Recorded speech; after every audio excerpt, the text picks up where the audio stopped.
رب اشرح لي صدري ويسر لي أمري واحلل عقدة من لساني يفقهوا قولي رب زدني علما رب زدني علما رب زدني علما سبحانك لا علم لنا إلا ما علمتنا إنك أنت العليم الحكيم سبحانك لا علم لنا إلا ما علمتنا إنك أنت العليم الحكيم سبحانك لا علم لنا إلا ما علمتنا إنك أنت العليم الحكيم نحمده ونصلي على رسوله الكريم أما بعد اعوذ باللہ من الشیطان الرجیم بسم اللہ الرحمن الرحیم فبذلک فلیفرحوا هو خیر مما یجمعون صدق اللہ العظیم۔ میرے ایمانی بھائیو،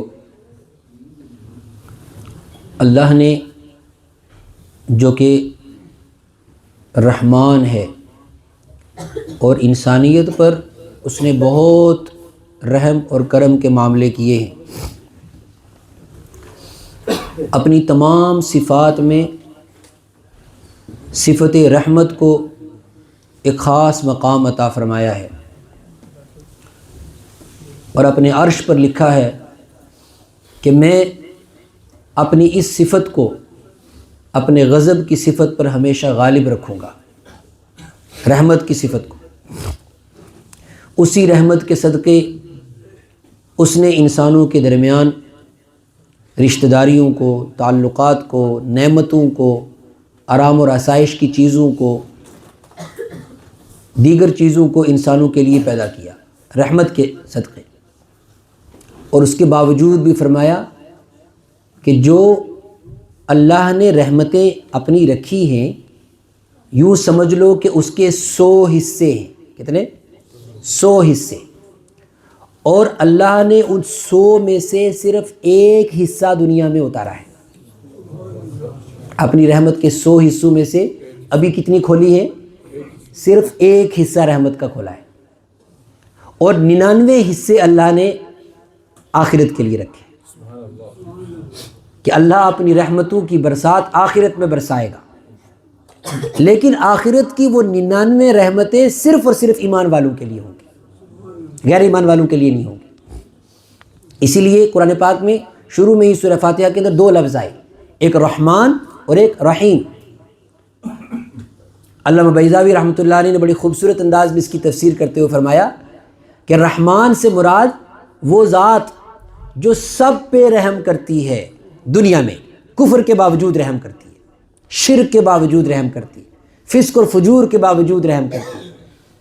اللہ کو کوئی کہنا چھوڑ دے کہ میں مانتا ہی نہیں، نعوذ باللہ، اتھیسٹ بن جائے، دہریہ بن جائے، کہے کہ نہیں میں ہی سب چیزوں کا خالق ہوں، تب بھی اس پر رحم ہوگا اس دنیا میں، وہ ہے رحمان۔ اور رحیم کون ہے؟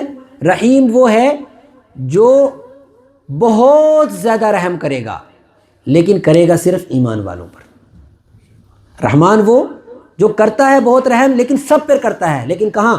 دنیا میں۔ اور رحیم وہ ہے کہ جو رحم کرے گا اور بہت زیادہ کرے گا، لیکن کرے گا صرف ایمان والوں کے ساتھ، اور وہ آخرت میں۔ اس رحمان نے دنیا میں جتنی رحمتیں اتاری ہیں ان میں سب سے بڑی رحمت قرآن ہے، سب سے بڑی رحمت قرآن ہے۔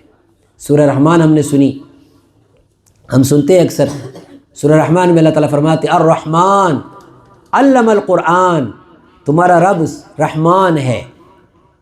اور یہاں پر بھی مفسرین نے بڑے شاندار نقطے لکھے کہ اللہ نے شروع ہی جملہ کہاں سے کیا ہے؟ ایڈجیکٹو سے، صفت سے، الرحمن۔ حالانکہ ایک لفظ میں سنٹنس ختم نہیں ہوتا ہے کسی بھی زبان میں، سنٹنس کو سبجیکٹ اور پریڈیکیٹ دونوں چاہیے، 2 چیزیں ہوں گی تو ایک سنٹنس بنے گا، لیکن یہاں آیت ختم ہو رہی الرحمن، رحمان۔ کیوں؟ اس لیے کہ یہ جملہ خود ہی پورا ہے کہ اللہ ہی رحمان ہے اور کوئی رحمان ہو ہی نہیں سکتا، اس لیے سنٹنس کو کمپلیٹ کرنے کی بھی ضرورت نہیں۔ الرحمن کا مطلب ہے ہی اللہ رحمان، اور رحمان کون ہو سکتا ہے؟ اس لیے آیت ختم ہو گئی، یہاں ایک لفظ پر آیت ختم، اور اگلا جملہ جو ہے 2 لفظوں کا ہے، علم القرآن خلق الانسان علمہ البیان، سب 2 لفظوں کے جملے۔ لیکن پہلی آیت کیسی؟ الرحمن، وہ ہے ہی ایک رحمان، دوسرا کوئی ہو ہی نہیں سکتا، تو سنٹنس میں دوسرا آئے گا کون؟ لیکن اس نے سب سے بڑا رحم کیا کیا؟ علم القرآن، اس نے قرآن انسان کو سکھایا، اس نے قرآن انسان کو سکھایا۔ کیا مجال ہے انسان کی کہ انسان اللہ کا کلام پڑھے، کیا مجال ہے انسان کی کہ انسان اللہ کا کلام سنے۔ قرآن کتاب نہیں ہے، قرآن اللہ کی گفتگو اور اللہ کا کلام ہے، جس کلام کو سننے کے لیے حضرت موسیٰ علیہ السلام کا واقعہ آپ قرآن میں پڑھیے. یا موسیٰ، اے موسیٰ، انک بالوادی المقدس طویٰ، تو آج مقدس وادی کے اندر ہے. وانا اخترتک، میں نے تجھے منتخب کیا ہے. فاستمع لما یوحیٰ، اب جو باتیں ہوں گی وہ غور سے سنو. فاخلع نعلیک، اپنے جوتے اتار دو. انک بالوادی المقدس طویٰ، آپ مقدس وادی طویٰ کے اندر ہو.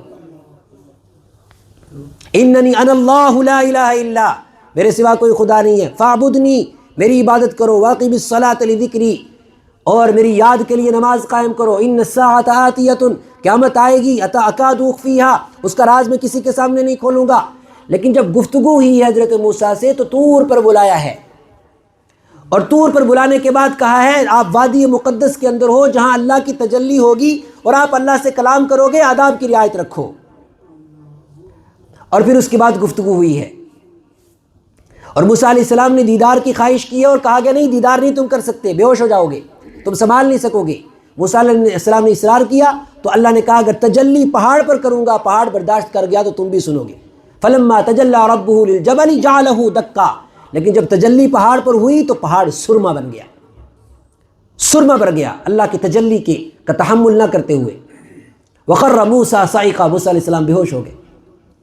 فلما افاق، جب موسیٰ علیہ السلام کو ہوش آیا، قال، اور انہوں نے کہا فلما افاق قال سبحانک، اللہ تیری ذات پاک، میں تجھے کہاں دیکھ سکتا تھا، یہ میں نے کیا مانگا تجھ سے، یہ میں نے کس چیز کی خواہش کا اظہار کیا. سوال یہ ہے کہ کیوں خواہش کا اظہار کیا موسیٰ علیہ السلام نے، اور اسی پر مجھے آج بات کرنی ہے. موسیٰ علیہ السلام نے اللہ کو دیکھنے کی خواہش کا اظہار کیوں کیا؟ اللہ نے اپنے ہر بندے کے دل میں اپنی محبت ڈالی ہے جب تک کہ وہ بندہ اس محبت کو خود ختم نہ کر دے.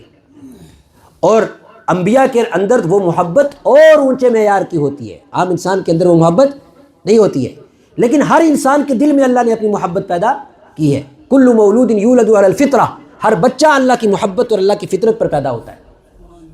اور جب محبت ہے تو محبت اظہار چاہتی ہے، محبت گفتگو چاہتی ہے، محبت کلام چاہتی ہے، محبت دیدار چاہتی ہے. اس لیے موسیٰ علیہ السلام نے گفتگو کی بھی خواہش کی اور اس سے آگے بڑھ کر دیدار کی بھی خواہش کی.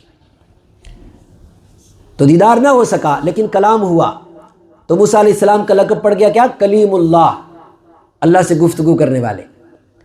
اور قربان جائیں جناب محمد عربی صلی اللہ علیہ وسلم کی ذات اقدس پر اللہ نے دیدار بھی کروایا اور کلام کروایا، اور کلام کیا ہی نہیں، اپنا کلام اتارا. اور اس امت کو بھی اعزاز دیا کہ موسیٰ علیہ السلام کو کلام کرنے کے لیے ہم نے وہاں پر بلایا تھا، لیکن اس امت کو کلام کرنے کے لیے ہر ہر گھر میں حافظ دیں گے، ہر ہر مسجد میں حافظ دیں گے، ہر ہر گھر میں قرآن دیں گے، ہر ہر سینے میں قرآن دیں گے. اتنے سینوں میں قرآن کو محفوظ کریں گے کہ دنیا کی کوئی کتاب اتنے سینوں میں محفوظ نہیں ہوگی. یہ وہی کلام ہے، یہ کتاب نہیں ہے. جس کلام کو حضرت موسیٰ علیہ السلام نے طور پر جا کر فرمایا ہے، اس کلام کو اللہ نے مجھے اور آپ کو ان گندی زبانوں سے پڑھنے کا موقع دیا ہے، ان گندے کانوں سے سننے کا موقع دیا ہے. یہ کتاب نہیں ہے، یہ اللہ کا کلام ہے. کلام اللہ کی ایک صفت ہے، اور یہ صفت اللہ نے حروف کی شکل میں اتار کر ہم تک پہنچا دی، کلمات کی شکل میں، جملوں کی شکل میں ہم تک پہنچا دی، اور اس لائق بنایا ہمارے دل و دماغ کو اور ہمارے ذہنوں کو اور الفاظ کو اس لائق بنایا کہ ہم اس کو سمجھ سکیں اور اللہ کی صفت کو یہ الفاظ پرو سکیں. اس لیے اللہ تعالیٰ نے فرمایا قل بفضل اللہ وبرحمتہ فبذلک فلیفرحوا، قل بفضل اللہ وبرحمتہ فبذلک فلیفرحوا، کہ ایمان والو اللہ کے فضل پر، اس کی رحمت پر تمہیں حق ہے کہ تم خوشی مناؤ. اللہ کے فضل پر اور اس کی رحمت پر، یعنی اس قرآن پر ایمان والے کو حق ہے کہ وہ کیا کرے؟ خوشی منائے. دنیا کی اور کسی نعمت پر اللہ تعالیٰ نے خوشی منانے کا حکم نہیں دیا، لیکن قرآن کی نعمت پر خوش ہونے کا حکم دیا. اس لیے کہ اللہ جانتے ہیں، اللہ کے رسول جانتے ہیں، اور اللہ جانتے ہیں کہ یہ قرآن کی کیا اہمیت ہے. اور اللہ تعالیٰ نے فرمایا انسان کے بس میں نہیں تھا، اقرأ بسم ربک الذی خلق خلق الانسان من علق اقرأ وربک الاکرم. انسان کے بس میں ہے قرآن پڑھنا، انسان کے بس میں ہے قرآن سننا یا قرآن کو سمجھنا. اقرأ، میرے محبوب صلی اللہ علیہ وسلم آپ پڑھو وَرَبُّكَ الْأَكْرَمُ، آپ کا رب بڑا کریم ہے، وہ آپ کو قرآن دے گا، وہ آپ کو قرآن دے گا، محفوظ کرے گا، سینے میں محفوظ کر دے گا، آپ بھولیں گے نہیں۔ سَنُقْرِئُكَ فَلَا تَنْسَىٰ، ہم آپ کو پڑھائیں گے پھر آپ بھولیں گے نہیں۔ اور ایسا محفوظ کیا اللہ کے رسول صلی اللہ علیہ وسلم کے سینے میں، اور آپ کے بعد سینہ بسینہ سینہ بسینہ سینہ بسینہ امت کے چھوٹے چھوٹے بچوں کے سینے میں اللہ نے اسے محفوظ کر دیا۔ اِنَّا نَحْنُ نَزَّلْنَا الذِّكْرَ وَإِنَّا لَهُ لَحَافِظُونَ، ہم نے قرآن اتارا، ہم اس کی حفاظت کا انتظام کریں گے، اور اس طریقے سے اس کا انتظام کیا اللہ نے۔ تو الحمدللہ آج ہمارے لیے بڑی خوشی کا موقع ہے۔ اب یقین جانیے، ایک ہوتا ہے کہ انسان کسی چیز کو زور دے کر بیان کرے، اہمیت دلانے کی کوشش کرے۔ اللہ پاک کی قسم، یہ وہ نعمت ہے، کسی کو سمجھ آئے یا نہ آئے، کسی کو اس کا احساس ہو یا نہ ہو، اس سے بڑی کائنات میں اس سے عظیم نعمت کوئی نہیں ہے۔ اور وہ سینہ سب سے شاندار عظیم سینہ ہے جس کے سینے میں پورا قرآن محفوظ ہو۔ اللہ کے رسول صلی اللہ علیہ وسلم کی ایک حدیث سناتا ہوں، آپ نے فرمایا جس سینے میں قرآن کا کچھ بھی حصہ نہ ہو، جس سینے میں قرآن کا کچھ بھی حصہ نہ ہو، کالبیت الخراب، وہ ویران گھر کی طرح ہے۔ کالبیت الخراب، وہ کیسا ہے؟ ویران گھر کی طرح ہے۔ اور پھر کیا کہنے اس سینے کے کہ جس کے سینے میں پورا قرآن محفوظ ہو، وہ تو پھر ایک شاندار باغ کی طرح ہے۔ اور اس کی بہت ساری فضیلتیں آپ نے سنی ہیں، مجھے فضائل نہیں سنانے، مجھے صرف ایک دو باتیں عرض کرنی ہیں قرآن کے تعلق سے، کہ قرآن پاک کو جب تک ہم نعمت نہیں سمجھیں گے، قرآن پاک کو زندگی کی سب سے بڑی ترجیح اپنے لیے اور اپنی آئندہ آنے والی نسلوں کے لیے نہیں سمجھیں گے، تب تک راہ ہدایت ہمارے لیے کھل ہی نہیں سکتی۔ طے شدہ بات ہے، کھل ہی نہیں سکتی۔ ہم بھٹکیں گے، سالہ سال بھٹکیں گے، دوسری قوموں اور تہذیبوں کی نوکری اور چاکری کریں گے، ان کے قدموں میں اپنا سر جھکائیں گے۔ 1000 سال بھی اگر گزر جائے گا، اس قرآن کی روشنی کے علاوہ اور کہیں سے روشنی آنے والی نہیں آنے والی ہے۔ تہذیبیں پیچھے رہ گئیں اور تخیلات پیچھے رہ گئے، لوگوں کے اپنے بنائے ہوئے عزت کے معیار پیچھے رہ گئے، اور قرآن نے جو عزت کا معیار دیا ہے وہ وہی ہے۔ قرآن کے ساتھ ایک چمڑا بھی اگر جڑ جائے گا، اس کا بھی وہ معیار ہوگا کہ دنیا کے باقی چمڑے اس معیار کے نہیں ہوں گے۔ ایک چمڑے کی بات کر رہا ہوں۔ اور پھر وہ انسان جو قرآن کے ساتھ جڑ جائے کسی بھی طریقے سے، اس کی تلاوت کی حد تک ہو، اس کو سمجھنے کی حد تک ہو، صاحب قرآن کی عزت کی حد تک ہو، صاحب قرآن کے لیے خود اس کے لیے عمل کی حد تک ہو، جو انسان جس طریقے سے بھی قرآن کے ساتھ جڑے گا، اللہ تبارک و تعالیٰ اس کو عزت عطا کرے گا، اس لیے کہ خاص اللہ کی صفت ہے، یہ قرآن خاص اللہ کی صفت ہے۔ اس لیے اللہ کے رسول صلی اللہ علیہ وسلم نے فرمایا کیا؟ خیرکم من تعلم القرآن وعلمہ، تم میں سب سے بہترین انسان وہ ہے کہ جو قرآن کو سیکھے اور قرآن کو سکھائے۔ سب سے بہترین، سب سے بہترین، اس سے بڑھ کر دنیا میں کوئی انسان ہے ہی نہیں۔ اس سے بڑا اور کسی کا معیار اب دنیا کا کوئی انسان خود اپنا معیار بنائے نہیں۔ یہ تو ٹھیک ہے جی، حافظ صاحب بھی ہیں ماشاءاللہ، اچھی بات ہے، لیکن میں نہیں بناؤں گا اپنے بچے کو حافظ صاحب، اس لیے کہ ٹھیک ہے بہت سارے حافظ، میرا بچہ بنے کیا ضروری ہے؟ یہ بنتا نہیں ہے، یہ بنایا جاتا ہے، اس کو مانگا جاتا ہے، اس کو اللہ سے منظور کروایا جاتا ہے، اور میرے اور آپ کے کرنے سے نہیں ہوتا۔ اللہ یصطفی من الملائکۃ رسلا ومن الناس، اللہ تعالیٰ اس کلام کے لیے جب فرشتوں کو چنا ہے تب بھی چن کر لایا ہے، جب نبیوں میں چنا ہے تو چن کر نبیوں کا سردار لایا ہے، قوموں میں جب چنا ہے تو چن کر عرب کی قوم چنی ہے، خاندانوں میں جب چنا ہے تو چن کر بنو ہاشم اور ان میں رسول پاک صلی اللہ علیہ وسلم کو چنا اس قرآن کے لیے۔ جس غار میں اس کی پہلی آیتیں اتری ہیں، ساری غاروں میں اس کو چن کر اس کا انتخاب کیا گیا ہے۔ مدینہ پاک میں اور مکہ میں جس موقع پر، جس جگہ، جس ضرورت کے تحت قرآن اترا ہے، ہر چیز اس کی چنی ہوئی ہے، لہٰذا تا قیامت اس کے لیے سینے چنے جاتے رہیں گے، اس کے لیے پڑھی جانے کی جگہ چنی جاتی رہیں گی، اس کے لیے ہر چیز چنی جاتی رہے گی۔ ایک روایت کے اندر ہے کہ اللہ تعالیٰ نے سورہ طٰہٰ کو، سورہ یاسین کو اس زمین کے پیدا ہونے سے 1000 سال پہلے جو ہے ترتیب دیا، اور اس کے بعد فرشتوں کو تھوڑا سا سنایا۔ فرشتوں نے کہا طوبیٰ، کیا خوبصورت وہ قوم ہوگی جس پر یہ قرآن اترے گا. کیا خوبصورت وہ بدن ہوں گے، وہ سینے ہوں گے جن میں یہ قرآن محفوظ ہوگا، اور کیا خوبصورت وہ زبانیں ہوں گی جن کے اوپر سے یہ قرآن اللہ کا کلام جاری ہوگا. اس لیے مجھے آج جو آپ سے بات کرنی ہے، قرآن پاک کی ایک آیت سنانی ہے، اپنے آپ کو بھی. قرآن پاک ارشاد فرماتا ہے افلا یتدبرون القرآن ام علی قلوب اقفالها، کیا لوگوں کے دلوں پر تالے لگے ہوئے ہیں کہ وہ قرآن کو سمجھنا نہیں چاہتے؟ کیا لوگوں کے دلوں پر تالے لگے ہوئے ہیں؟ اور ایک دوسری جگہ کہا کہ دکھ اس بات کا نہیں ہے کہ لوگوں نے قرآن کو مانا نہیں، بل کذبوا بما لم یحیطوا بعلمہ، بلکہ دکھ اس بات کا ہے کہ لوگوں نے اس چیز کو مانا نہیں جس کو جانا نہیں اور اس کو جاننے کی کوشش بھی نہیں کی. بل کذبوا بما لم یحیطوا بعلمہ. اس لیے میرے بھائیو، آج ہم سب یہ طے کریں، اس بات کا احساس رکھیں کہ اللہ کی اس سے بڑی اور کوئی نعمت نہیں ہے، اور اس کو اللہ سے منظور کروانے کی ضرورت ہے اپنی نسلوں کے لیے، اپنے بچوں کے لیے. ہر گھر کے اندر کم سے کم ایک حافظ قرآن ہونا چاہیے. کریں ارادہ انشاءاللہ، پکا ارادہ کریں انشاءاللہ. دیکھیے، نسلوں میں کوئی دعائیں مانگتا ہے اور نسلوں میں جا کر کہیں کوئی حافظ قرآن پیدا ہوتا ہے. اور حافظ قرآن کو بھی اس نعمت کا احساس عام طور سے نہیں ہوتا. اللہ کے نبی صلی اللہ علیہ وسلم نے یہاں تک فرمایا کہ جس کو اللہ قرآن دے دے، خود تو نہیں حاصل ہو سکتا یہ اپنی مرضی سے، جس کو اللہ دے دے اپنے فضل سے، تو پھر وہ اپنی زبان پر گالی گلوچ اور بازاروں میں شور کرتا ہوا نہ پھرے. یہ حدیث کے اندر الفاظ ہیں کہ جس کو اللہ یہ قرآن عطا کر دے، پھر وہ اپنی زبان کو کنٹرول کرے، اپنی زبانوں پر گالی گلوچ نہ لائے، اس لیے کہ اب اس کو قرآن کے ساتھ یہ چیزیں زیب نہیں دیتی. اس کی شان ہی الگ ہے. آج بہت سارے شہر کے لوگوں میں بھی کبھی کبھی مزاج ہوتا ہے قرآن جو ہے بچوں کو حفظ کروانے کا، تو آس پاس جو درسگاہ دیکھتے ہیں ان کی کوشش ہوتی ہے کرا لیں، لیکن عام طور سے شہر کے اندر یہ تجربات ناکام ہوتے ہیں. تقریباً 99% میں کہہ سکتا ہوں، یا 98% ناکام ہوتے ہیں اور 1% کامیاب ہوتے ہیں. اس کی وجہ کیا ہے؟ وجہ یہ ہے کہ یہ تو جذبہ بن جاتا ہے کہ ہم حافظ قرآن بنائیں، لیکن اس کو حافظ قرآن کے سانچے میں ڈھالنے کا جذبہ نہیں بنتا.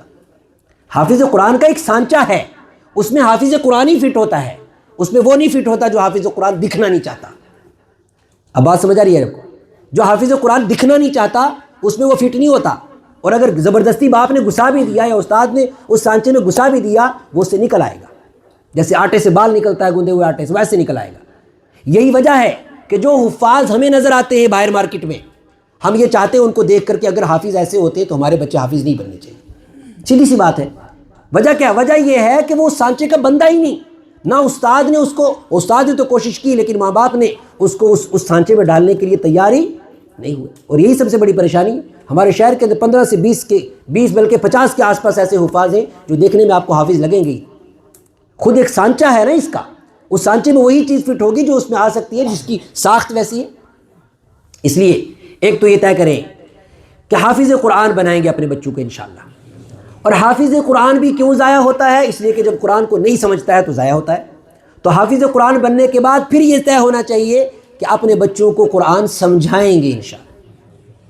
اس لیے کہ حافظ قرآن جب سمجھے گا قرآن، پھر وہ پتہ چلے گا کہ ہاں یہ ہے حافظ قرآن.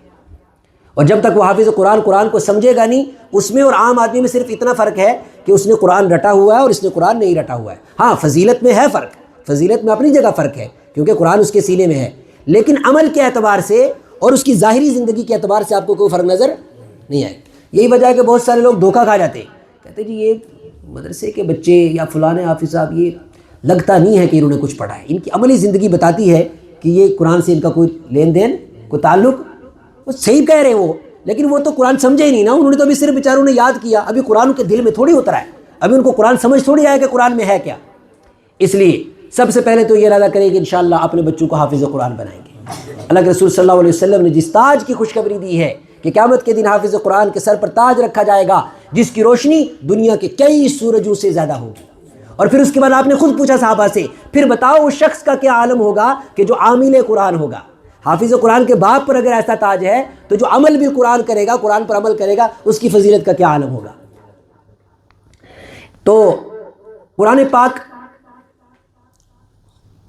کو اپنے بچوں کو انشاءاللہ حفظ کروائیں گے تاکہ آخرت میں سفارش کا سبب بنے. اور اگر کوئی نہیں کروا سکتا ہے تو اپنے پوتے پوتیوں کو کروائے، کسی رشتہ دار کو کروائے تاکہ وہ اس کی نجات کا سبب اور ذریعہ بن جائے. اور جب کوئی بچہ حافظ قرآن بن جائے، پھر پوری قوم مل کر یہ فکر کرے کہ یہاں پر ٹوٹ نہ جائے، یہ یہاں سے یہ ضائع نہ ہو جائے، اس کے بعد پھر وہ قرآن کو سمجھنے کی جو اس کا پروسیس ہے اس کے اندر چلے۔ یہ تو ہو گیا ان بچوں کے تعلق سے۔ دوسرا، ہم میں سے ہر ایک انسان یہ ارادہ کرے، مثال کے طور پر اگر 40 سال 50 سال کی عمر میں کسی کا مکان نہیں بنا ہوا، تو کیا 50 سال کی عمر میں آ کر انسان یہ ارادہ کر لیتا ہے او جی اب 50 سال تو ہو گئے بنا نہیں، اب چھوڑو رہنے دو؟ کرتا ہے کوئی ایسا؟ کرتا ہے کوئی؟ نہیں کرتا۔ ہاں 20 سال کی عمر میں 30 40 سال کی عمر میں کوئی کام نہیں کھڑا ہوا، اب بیٹھ جائے گھر میں، نہیں جی اب تو کچھ ہو ہی نہیں سکتا، اب کیا کاروبار کھڑا کرنا ہے، چلو مسجد میں بیٹھ کے اللہ اللہ کرتے، ایسا کوئی کرتا ہے؟ نہیں کرتا۔ دنیا کو کوئی کام ایسا نہیں ہے جس پہ انسان گیو اپ کر دے کہ بس جی میں چھوڑ دیتا ہوں، کچھ نہیں کرتا۔ بس ایک دین ہی ایسا ہے جو سیکھنا انسان نہیں چاہتا۔ اس لیے یہ طے کریں کہ موت اس حال میں ہمیں نہ آئے کہ ہمیں قرآن سمجھ نہ آئے، ہمیں موت اس حال میں آئے کہ ہمیں رب کا قرآن سمجھ آئے، اور کم سے کم ہمارے بچوں کو اس حال میں موت نہ آئے کہ ان کو قرآن سمجھ نہ آیا ہو۔ ہاں 500 600 آیتیں صرف ایسی ہیں جن کا تعلق جو ہے احکامات کے ساتھ ہے، مسائل کے ساتھ ہے، پورا عالم بننے کی ان کو سمجھنے کے لیے ضرورت ہے، لیکن عام قرآن کو تو سمجھنے کے لیے عام انسان بھی قرآن کو سمجھ سکتا ہے۔ اور قرآن پاک آپ جس نیچے انداز میں اتر کے بات کرتا ہے، یہ تو بالکل دیہات کے انسان سے بھی ویسے بات کرتا ہے جیسے شہر کے انسان سے بات کرتا ہے۔ اس میں کوئی سائنس قرآن کا موضوع نہیں ہے، سائنس قرآن میں ہے، لیکن سائنس قرآن کا موضوع نہیں ہے کہ سائنٹسٹ ہی قرآن کو سمجھ سکتا ہے۔ سائنس پڑھے بغیر انسان قرآن نہیں سمجھ سکتا، میتھس پڑھے بغیر انسان قرآن نہیں سمجھ سکتا۔ قرآن کو سمجھنے کے لیے صرف انسان ہونا اور دل کی آنکھوں سے اس کو پڑھنا کافی ہے، پھر چاہے وہ دیہات میں رہتا ہو چاہے وہ شہر میں رہتا ہو۔ رہی بات نظام کی کہ حضرت ایسا نظام ہی کوئی نہیں، اب ہم کیا کریں، ہم تو پڑھنا چاہتے ہیں، تو نہیں ہے تو سب مل کر سر جوڑ کے اس کی کوشش کریں کہ نظام کیسے بنے، اور جو چھوٹے چھوٹے نظام بنتے ہیں ان کو کامیاب کیسے بنایا جائے۔ اس لیے ہر محلے، ہر بستی، ہر علاقے کے اندر ایسے ادارے ہونے چاہیے جہاں بڑے ایڈلٹس جو ہیں وہ بھی اپنے قرآن پاک کو سمجھنے کی کوشش کر سکیں، زبان کو سیکھنے کی کوشش کریں اور سمجھ کر قرآن پاک کو پڑھنے کی کوشش کریں۔ پھر آپ کو پتہ چلے گا انشاءاللہ کہ قرآن کے اندر جاذبیت کیا ہے، قرآن کے اندر کشش کیا ہے، اور قرآن اس قدر عظیم نعمت کیوں ہے۔ اللہ تبارک و تعالی ہمیں قرآن پاک کو سمجھنے کی اور قرآن پاک کی جو روح اللہ تعالی ہمارے دل میں ڈالنا چاہتے ہیں وہ روح ہمیں حاصل کرنے کی توفیق عطا فرمائے۔ ہزار انسان نعمتوں کے بارے میں بتائے، یہ بھی بڑی اچھی چیز، یہ بھی بڑی اچھی چیز۔ خوش قسمت ہیں وہ بچے جن کے ماں باپ نے بر وقت ان کو حافظ قرآن بنانے کے فیصلے کیے۔ یہ احساس آنکھیں بند ہونے کے بعد ہوگا، اور اگر کوئی انسان اس حالت میں ہے کہ وہ کچھ بھی نہیں کر سکتا تو وہ ایسے بچوں کو غور کر کے گاؤں دیہات سے، رشتہ داروں سے بچوں کو ڈھونڈ کے لائے کہ میں اپنی آخرت کے لیے ایک حافظ قرآن تیار کروں گا انشاءاللہ۔ یہ بھی ایک کام ہے کرنے کا۔ حافظ قرآن تو بنیں گے ہی بنیں گے، قیامت تک لاکھوں اربوں بنیں گے، لیکن میں اور آپ اس کا کتنا حصہ بنتے ہیں یہ مجھے اور آپ کو طے کرنا ہے، یہ ترجیحات مجھے اور آپ کو بنانی ہے۔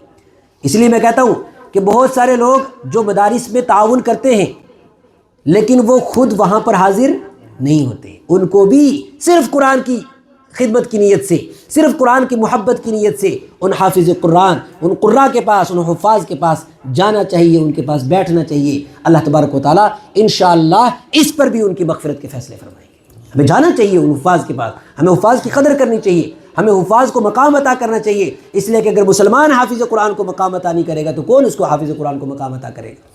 اللہ تبارک و تعالی ہمیں ان سب باتوں پر عمل کرنے کی اور ان سب باتوں کو دل میں اتارنے کی توفیق رفیق نصیب فرمائے۔ وآخر دعوانا ان الحمدللہ رب العالمین۔ اب دعا کریں گے انشاءاللہ۔ بہت سارے لوگ ہر